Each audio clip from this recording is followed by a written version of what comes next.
Good morning mga idol. So yan, nandito na tayo ngayon sa stay-in natin ng in-house training mga idol.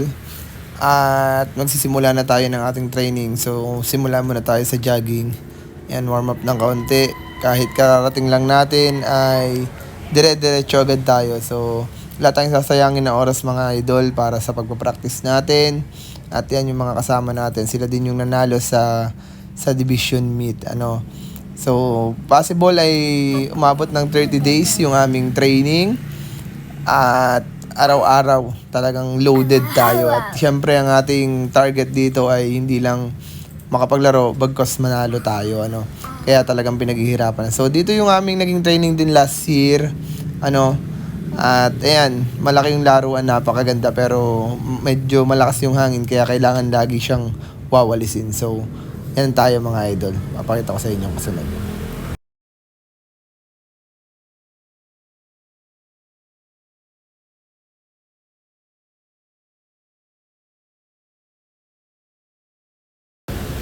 At yan mga idol, pagkatapos naming mag-warm up ay lumipat kami ng laruan. At makikita nyo yung goal natin, wala pang net dahil okupado pala ng gymnastic yung laruan dun sa kabila. At magiging okupado din daw siya ng arnis. So medyo magkakagulo-gulo kami dun, magkakasikip-sikip. At the same time baka matamaan tayo. So we decided na lumipat na lang. Pero ang problema ay ang dance sports daw ay dito rin naka-stay. So yun yung magiging problema natin. So abangan natin kung anong mangyayari sa atin ngayong araw na ito mga idol. At yun mga idol ay ginaran sa atin yung laruan. So every time na magsisimula kami maglaro ay kailangan muna naming walisin yung venue dahil for safety purpose para hindi madulas yung mga buhangin. So aalisin natin yan. At syempre ay hahanap na rin tayo ng pwede nating ikabit na net at yung mga bola kukunin na rin natin para makapagsimula na tayo ng training. So, alas 10 na ng umaga yan. So, dun sa training program natin ay medyo late na tayo. Kaya, ayan na nangyari. So, yan mga idol, inabot na tayo ng hapon. At, maglo-load muna tayo ng kaunting hangin sa mga bata. So, meron tayong binigay na challenge sa kanila. At medyo mainit, tirik ang araw niyan. 3:45. So, within 45 minutes ay kailangan nilang matapos ang 10 laps na jogging. So, hindi sila sanay dyan sa ganyang kalayo. Hindi sila sanay sa ganyang katagal na jogging.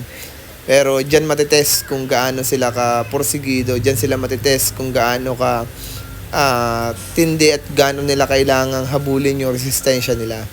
So, ng mga past few years, ito yung hindi namin in-improve, yung aming endurance, na nakita namin na yung lapses talaga with regards sa endurance, dun talaga lumalabas. So, kailangan ay masustain namin yung hangin na kailangan namin during the game kasi malaking bagay na yung resistensya natin ay malakas kasi yung high pressure game ay kailangan talaga nito. So, dyan din natin makikita kung sinong susuko. Dyan din natin makikita kung sino yung aayaw. At once they quit, once they stop, umayaw, so magde-decide na tayo na mag-change ng ating set of players. Pero tingnan natin kung matatapos nila yan. Pero naniniwala ako dyan na matatapos nila yan. Pipilitin nilang tapusin yan kasi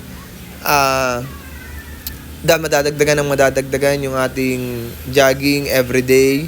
So para sa simula ay 10 laps.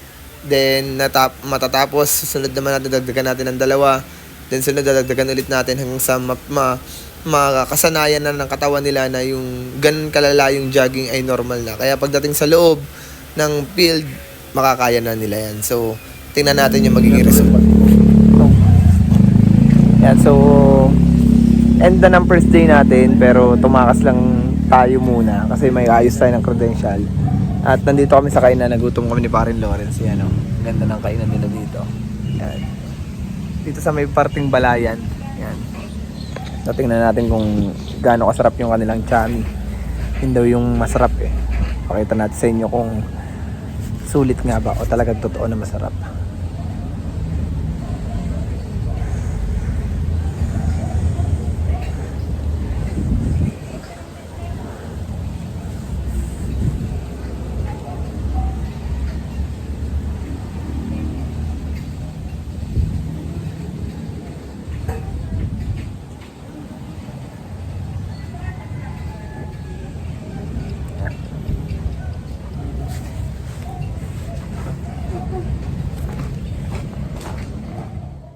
At yan mga idol, dumating na yung ating pansit, dumating na yung ating chami. At talagang gutom na tayo. Kasi kumain tayo ng 12, tapos hindi na tayo umulit ng kain. At yan, nagutom talaga tayo. So habang kumakain, nagkukwentuhan lang muna kami ni Paring Lawrence. Si Paring Lawrence naman yung sa coach din ng football. Dati kasi kami magkasama, siya yung coach, ako yung trainer. At yun yung nagiging sistema talaga namin dalawa. So kami talaga yung magkabady dito sa laruan. At last year wala sila kasi hindi pinalad. Pero ngayon, naibalik sa kanila yung pagkakataon na mag-coach ulit, na i-represent ulit ang Batangas. Kaya yan, so magkasama ulit kami. So umuwi lang kami kasi nga meron kaming credentials na ayusin na kailangan maayos ng Monday. So madami-dami yun kasi uulitin halos lahat ng credentials. Ayusin lahat ng forms ng mga bata. Kaya talagang medyo mahirap-hirap at medyo madami-dami talagang aayusin. At yan, napakasarap naman ng pansit natin. Kung mapapansin nyo, enjoy na enjoy natin yung pansit. At talagang inaalis lang natin yung yung mga sili kasi may sili talagang kulay red na medyo mahina tayo sa pagkain na maanghang. So tinatanggal ko, nilalaglag ko sa lupa kasi sa naman mga bato-bato naman yun nandun. Pero kung mapapansin niyo yung subo natin napakalalaki, pinapakita ko yung sili. Yan, pulang-pula talaga, labuyo talaga. Kaya inaalis natin, hindi natin kayang kainin yun. At na-enjoy ko naman yung pagkain natin. Napakasarap. Kung makita nyo yan, ang haba ng higop ko dyan, no? Talagang ubos. At siyempre, masarap din yung kwentuhan. Masaya din yung kwentuhan. Kaya, hindi natin napansin na, na maubos. At siyempre, napakamura lang nung chami na yan. 80 pesos lang yan. So, sinamahan din namin ng Royal para kami ay busog na busog bago kami umuwi. Ayan.